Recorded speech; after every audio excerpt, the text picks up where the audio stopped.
What's up, YouTube? It's Route Combo, and today I'm bringing you all a ranked match against K Jennings 22. He took the Washington Redskins. He's a very solid player, really good offense, and overall good player. And he actually recognized me afterwards. He sent me a message, said he knew who I was and whatnot. So I told him I would post this gameplay. And I took the 49ers.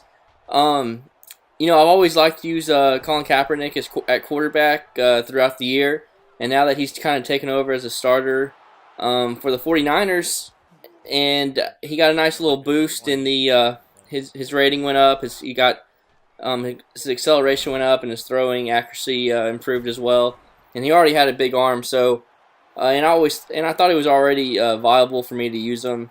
And so I was just wanting to check out, see how much better he got, and I can definitely tell a noticeable difference. Some of the fade routes that everyone likes to throw, the pass lead down to the inside. He's throwing those a lot better to the deep ball as well.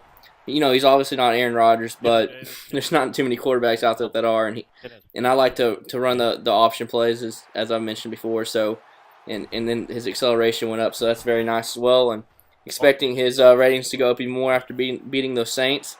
But this is a 10-minute video, and at the end I'm doing the key play breakdown. So this game definitely goes down the wire, and see I'm going to show the key play and kind of what won or lost me the game. So y'all stay tuned for that. It's hopefully y'all enjoy that. And if y'all would like to see more of that, just leave in the comments below, and I'll definitely do that. So let's get to the gameplay. He went down and scored the first possession really fast, and then I got a good interception on him and go up 14-7. And I'm letting him have these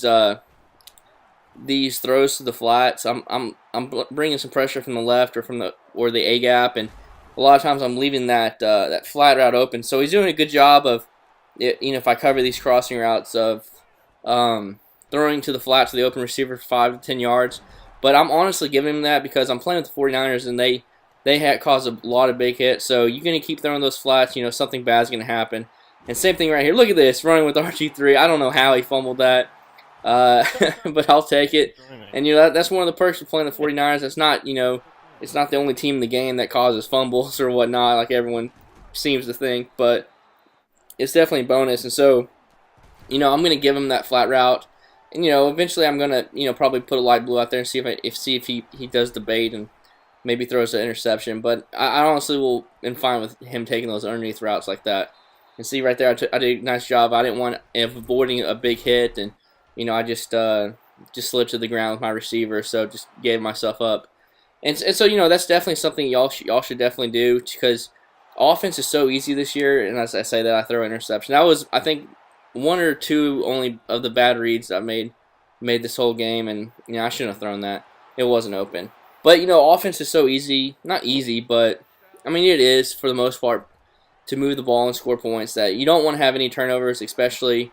Look at Frank Gore going big. If this was Michael James, he would have taken this to the crib. But Frank Gore, he has some bad knees. He's getting a little up there in age, so he doesn't have that burst. And so I'm loving that stretch play. And so you definitely do not want to have turnovers, because you just can't afford it. It's just, this offense is too easy. Just live. I'll take a sack over throwing it into coverage, because just live for another day. So let's see here. So he ended up getting a good stop in the red zone on me, and so I decided to take my points because because I want to go up by 3 points, because I get the ball at half to start the second half. So if I can just hold him here and not let him get a field goal, I am going to get the ball back and hopefully be able to go up by 2 scores, and that's exactly where you want to be at the end of the half and beginning of the second half. And right here, he gets into field goal range, but I'm just sitting the 3-man A gap on him, and oh man, that's nice. And so I sacked him twice and made him look foolish. He ran out of timeouts, and so I was able to get the stop going into halftime. So now I really need to score a touchdown to go up to by 2 possessions, and then I'll really feel more in control of the game. Because he definitely has a nice offense, but I feel like I've been playing pretty good defense on him. People are gonna score on you in this game. There's just no doubt. If you play a good player, they're gonna score. Look at Crabtree with a nice little spin move right there. So I'm already across the midfield. And right here, I guess they said I wasn't outside the pocket. I guess I was kind of on the edge there, and they gave me a grounding penalty. which I just threw the ball away, and that kind of just like ruined the whole drive. But luckily, I was able to get back into field goal range, and I didn't want to test my luck, and so I just took the 3 points, even though I usually do not like to take field goals when I'm already up 3 points. But look at this Bait City play up by 6, huge interception. Look at this. He has 2 streak routes, a corner route. I was in a cover 4 zone, and I acted like I was on one of the streak routes and just baiting him into throwing it to the other one, and I did that. I was able to react in time, and nice little stick work by me right there and get the pick. That was a huge pick. So now I really need to capitalize on that and not settle for a field goal and get a touchdown.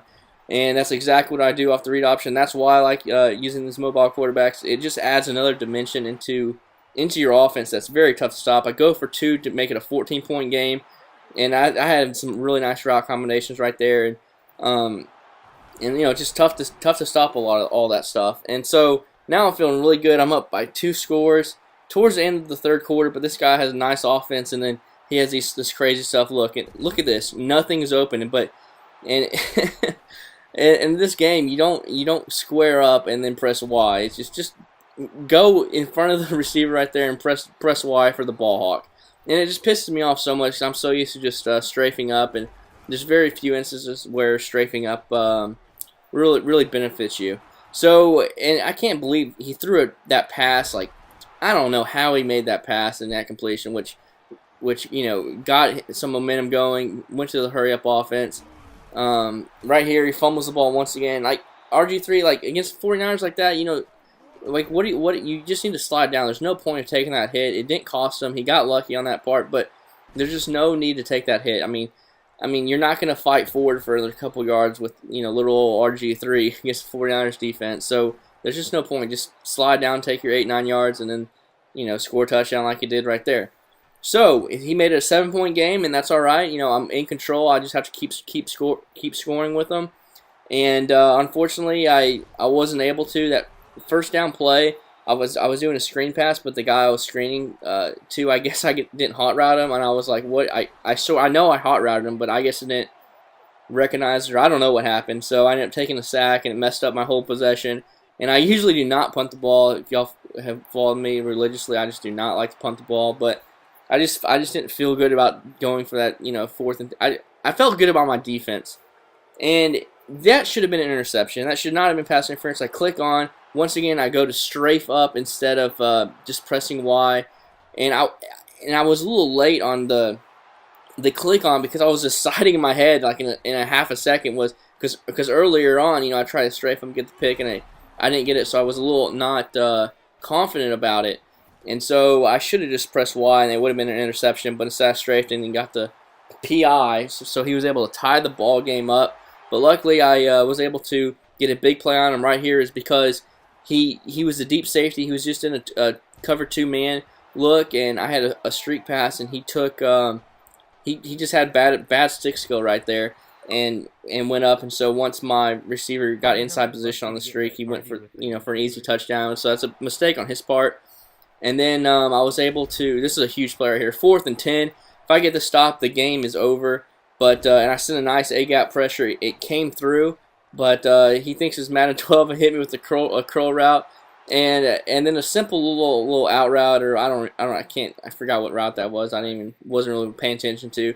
You know, gets my guy beat, and then you see the guy guarding the other receiver takes the worst angle ever, which in this game that's what they do. Defense is ridiculous with the bad angles and whatnot. So he ties the ball game up. It's 3rd down and 13.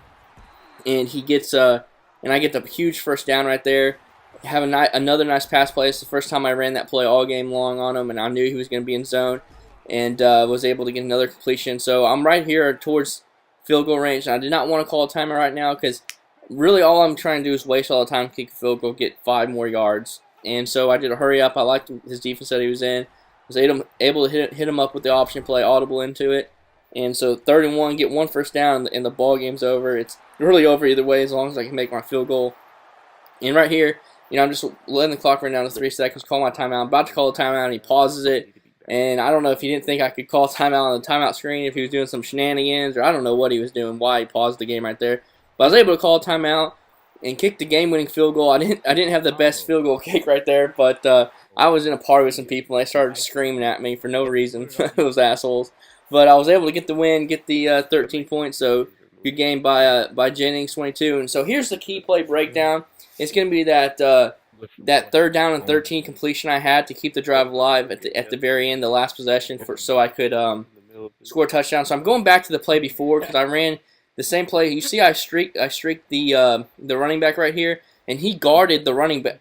He left the running back one-on-one, and it was inside position, and that was open, and I noticed that from the play before, and so that's an easy first down completion right there. And I have Frank Gore in the game right there. I ended up subbing out Frank Gore for Michael James, who has a better catch rating. As you see right here, I did that, and I know he's gonna guard the running back. He's been guarding the running back the whole game, and so I was able to get inside position right there. I passed lead to the left, get the first down, and move the chains. And I was able to get a couple other first downs, but that was the key play on that drive, on the game-winning field goal drive. Hope you all enjoyed this game, and I will see you on the sticks. Roll Tide.